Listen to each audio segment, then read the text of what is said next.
हदीस में आता है कि सुबहान अल्लाह व बिहम्दिही, सही, जो शख्स ये 100 दफ़ा पढ़ता है सही, सुबहान अल्लाह व बिहम्दिही, बस इतना, सही, और अल्लाह ताला उसके गुनाह माफ़ कर देता है, चाहे समंदर की झाग के बराबर हो।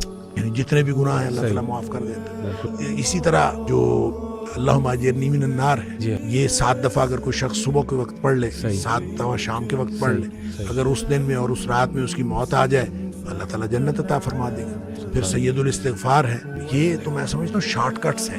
तो सैयदुल इस्तिग़फ़ार एक दफ़ा पढ़ ले, अल्लाहुम्मा अंता रब्बी ला इलाहा इल्ला अंता खलक़तनी व अना अब्दुक व अना, तो ये एक दफ़ा पढ़ ले, सही, दिन के किसी एक हिस्से में पढ़ ले, उस दिन फौत हो गया तो इंशाल्लाह जन्नत में चला जाएगा। सुभान रात के किसी एक हिस्से में एक दफ़ा पढ़ ले तो उस रात फौत हो गया तो जन्नत में चला जाएगा। तो गोया सुबह शाम के ये अज़कार में ये तो शॉर्टकट्स हैं सही। कि अगर इंसान ये पढ़ ले सही। तो इंशाल्लाह वो जन्नत में जाएगा।